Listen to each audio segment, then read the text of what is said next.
सबसे पहले तो कॉन्ग्रेचुलेशन रंजीत जी। हमने देखा कि लॉकडाउन के दौरान आपने ढेर सारी पेंटिंग की एंड आपके कुछ एक सिंगल भी आने वाले हैं जो बहुत ही अच्छी खबर है। तो पहले तो बताइए कि कैसा रहा आपका लॉकडाउन एंड कितना हैक्टिक था आपके लिए एंड कितना एंजॉय किया आपने एंड क्या कुछ नई नई एक्टिविटी सीखी रंजीत ने? यार ये लॉकडाउन आई थिंक हम सबके लिए एक बहुत ही नया एक्सपीरियंस रहा है। सबने एक चीज़ तो लॉकडाउन में सीख ली है कि सिर्फ एक इंसान के लिए खाना पीना और जिंदा रहना is the only thing that is important. You know बड़ी सी बड़ी कारें नीचे रह गई और you know the only I think सबको ना एक वर्थ लाइफ की और शायद ज़्यादा अच्छे से अहमियत समझ में आ गई। सो आई थिंक ये शायद भगवान का कोई वो था पुश था ह्यूमैनिटी को रियलाइज कराने के लिए कि उनकी वर्थ क्या है एक्चुअली में।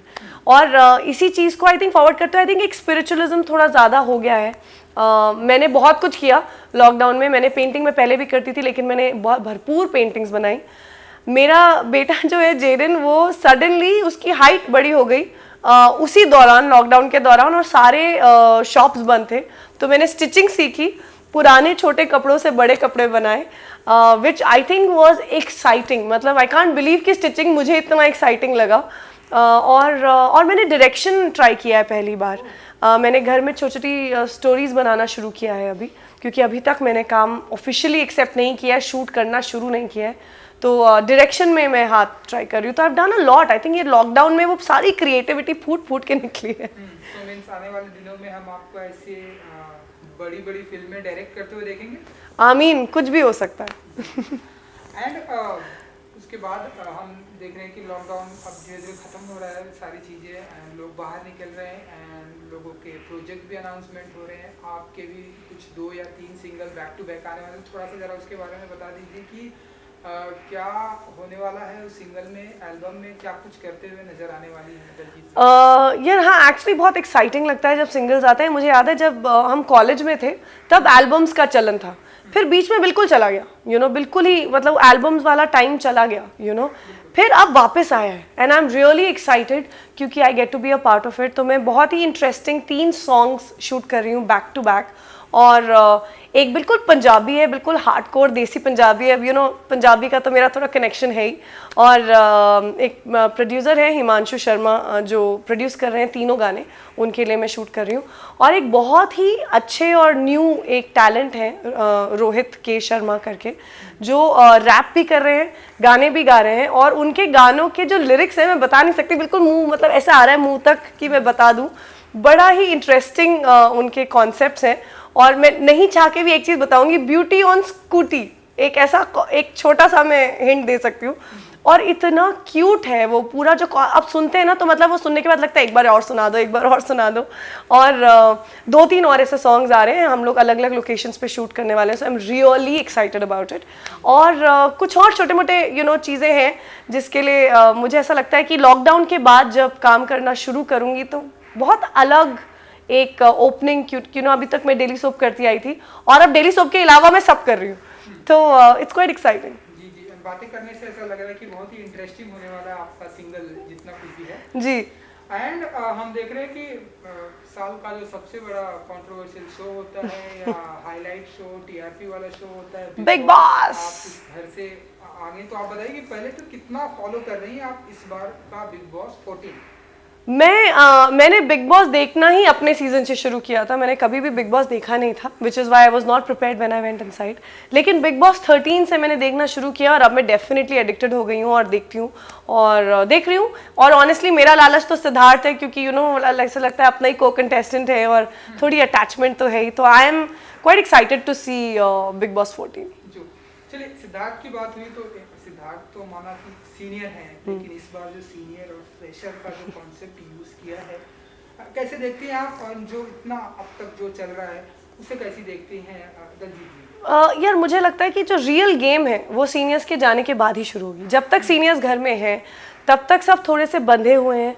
तब तक सब थोड़े से अपने आप को कहीं ना कहीं रोक रहे हैं, बिकॉज उनको पता है कि ये लोग तो कर चुके हैं। तो आप जब बहुत ही कोई एक्सपीरियंस्ड इंसान या बहुत लेजेंडरी इंसान या कोई आपके सामने होता है तो आप अपना पूरा रंग नहीं दिखाते। तो मुझे लगता है कि जैसे ही सीनियर्स का एक कदम बाहर जाएगा यहाँ पे कलेश, क्योंकि सारे ही स्ट्रॉन्ग पर्सनैलिटी हैं इस बार भी, तो I think the real game will start जब सीनियर्स घर से जाएंगे। जी जी। तो जो फ्रेशर हैं अब तक जितने भी फ्रेशर हैं उनमें से किसका सपोर्ट करती हैं दलजीत जी, किसे मानती कि हाँ ये आगे जाने वाले हैं, हो सकता है ये विनर हो सकते हैं आपके अनुसार? यार मैं थोड़ी बायस्ड हूँ निशांत के लिए, क्योंकि मेरे को एक्टर रहे हैं, मेरे ऑन स्क्रीन पति रहे हैं, और also I think he is a fabulous guy. और ये मैं सिर्फ क्योंकि मेरे एक बहुत ही क्लोज फ्रेंड है इसलिए नहीं कह रही। आई थिंक जेन्यूनली वो एक ऐसे इंसान है जो अपनों के साथ टिके रहते हैं, उनका स्टैंड लेते हैं, स्पेशली अगर किसी लड़की के साथ गलत हो जाए तो उससे बर्दाश्त नहीं होता है, और मैं वो दिल से चाह रही हूँ कि वो उसका जो साइड है वो और दिखे। So I think Nishant is going to be strong, और वो किसी से नहीं डरता, वो बोलेगा तो मतलब फिर यू नो फुल ऑन बोलेगा। तो I am really excited about Nishant journey. मुझे बाकी निक्की बहुत इंटरेस्टिंग लग रही है मुझे। निक्की जब स्टेज पे आई थी तो यू नो मज़ा आ रहा था देखकर, लेकिन मुझे ये भी लग रहा था कि कहीं फेक तो नहीं है, यू नो कहीं वो क्यूट बनने की कोशिश तो नहीं कर रही, जो सबको ही लग रहा था कि कहीं। लेकिन ना उनकी जर्नी देख के लग रहा है कि नहीं यार वो ऐसी हैं कि मैं आई हूँ, मैं दोस्ती वोस्ती करने आई नहीं हूँ, मैं जहाँ जो करने आई हूँ मैं वो करूँगी, and I am gonna play a game. तो मुझे उनकी वो ट्रांसपेरेंसी धीरे धीरे बहुत अच्छी लग रही है। एंड अब हमने सुना कि आप बहुत ही बिग बॉस को बहुत ही फॉलो करती हैं, आप उसे कंटिन्यू देख रही हैं, सारे एपिसोड देख रही हैं। तो आप बताइए कि अब तक आपने जितना भी देखा आपको क्या कुछ सबसे ज़्यादा अच्छा लगा है, क्या कुछ कि यार ये नहीं होना चाहिए था, ये फाइट नहीं होनी चाहिए, आप बताइए आपके अनुसार। यार मुझे ना बहुत बुरा लग रहा था जब रिजेक्टेड कंटेस्टेंट्स को बाहर रखा गया, क्योंकि मैं उस घर में रह चुकी हूँ और मुझे पता है कि बाहर रात को बहुत ठंड हो जाती है, और उस ठंड में बाहर रहना उन काउचेस में, वो ओस जैसे वो काउचेस थोड़े गीले हो जाते हैं। So it is not easy to stay outside. और आई थिंक रुबीना बहुत देर तक रही, निशांत भी रहा, तो मुझे वो मतलब ऐसा लग रहा था कि कब ये लोग अंदर जाएं। मुझे निशांत का, जानू का, यू नो जान या जो भी वो उन सारे कंटेस्टेंट्स का वो अटेम्प्ट बहुत अच्छा लगा कि पहले ही टास्क में उन्होंने अपने बाल भी उड़ा दिए, निशांत ने बिकिनी पहन ली, यू नो तो ये करना इतना आसान नहीं होता है, और आई वॉज वेरी प्राउड। सो मुझे स्टार्टिंग बहुत इंटरेस्टिंग लगी। जो आपके फेवरेट कंटेस्टेंट हैं या जो भी है, अपनी तरफ से कुछ टिप्स देना चाहेंगे, क्योंकि आप बिग बॉस का पार्ट हैं, 13 में आप थी, तो कुछ टिप्स देना चाहेंगे आप? यार मेरे टिप्स तो यही है कि जो मैंने किया प्लीज़ मत करना उसको, और जो मैंने नहीं किया वो डेफिनेटली करना, क्योंकि मैंने कभी बिग बॉस देखा नहीं था। तो मेरा प्रॉब्लम ये हो गया कि मुझे उस गेम, मैं ये सोच के गई थी कि जैसी मैं हूँ बिल्कुल वैसी रहूँगी, और मैं रियल लाइफ में ऐसी हूँ कि अगर किसी के बीच में कोई प्रॉब्लम होती है तो मैं अपना ओपिनियन नहीं थोपती। मुझे लगता है दो लोगों के बीच में वो सुधार लेंगे। जो बिग बॉस का घर नहीं है, बिग बॉस आपको सिखाते हैं कि अगर दो लोगों में प्रॉब्लम हो रही है तो जो भी आपके दिमाग में सही है, उस झगड़े में एक सही और एक गलत ऑब्वियसली होगा, आपके लिए जो सही है उसके साथ आप खड़े रहें और अपना भी ओपिनियन उसमें रखें। That is what big boss is about. जो मैंने क्योंकि कभी देखा नहीं था तो मुझे नहीं पता था, लेकिन मुझे लगता है कि उन कंटेस्टेंट्स को अपने इंडिविजुअलिटी को, अपने कैरेक्टर को, अपने ओपिनियंस को बहुत स्ट्रांगली रखना चाहिए।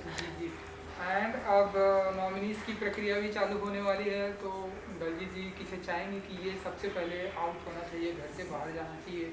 यार पता है ऑनेस्टली जब तक सीनियर्स नहीं जाएंगे ना बहुत मुश्किल है ये बताना कि असलियत में कौन कैसा है।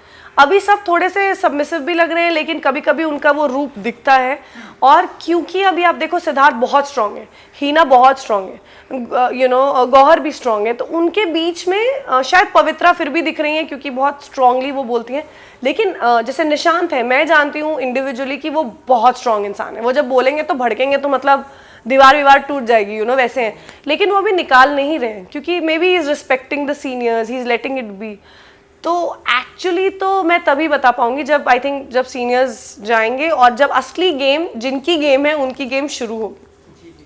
एंड सलमान खान जो कि इस बिग बॉस के सबसे बड़े होस्ट हैं, क्या कहना चाहेंगे आप उन्हें? कैसे वो जिस तरह से वो होस्ट करते हैं, आप तो वहाँ से आई हैं, तो बताइए कि सलमान खान जी के लिए क्या कहना चाहेंगे? सलमान सर को मैं जब पहली बार मुझे याद है मैं स्टेज पे मैंने एंटर किया था तो उन्होंने बड़े प्यार से अपना हाथ देखे मुझे स्टेज पे लेकर आए थे, और जो इंटरव्यू उन्होंने मेरा लिया, इंटरव्यू माने जो हमारा इंटरेक्शन हुआ, he is so warm. Like उनकी अर्नेस्ट एक बिहेवियर है जो बिल्कुल नहीं लगता कि आप सलमान खान के सामने हैं, वो इतने प्यार से बोलते हैं, आपको इनडायरेक्टली हिंट्स भी देते हैं, कि आपको ये करना चाहिए, या आप इवन वीकेंड का वार जब आता है आप देखेंगे वो हेल्प करते हैं, उन्होंने मेरी हेल्प करने की कोशिश की थी, लेकिन मैं क्योंकि गेम नहीं जानती थी तो मुझे समझ में नहीं आया, लेकिन सलमान सर वाकई में अगर आप अच्छा खेल रहे हैं, उन्हें आप अच्छे लग रहे हैं तो वो आपकी मदद भी करते हैं, वो आपको हिंट भी देते हैं, वो बस अगर आपने गेम देखा हुआ है तो आप समझ जाते हो, तो मुझे वो बहुत अच्छा लगता है।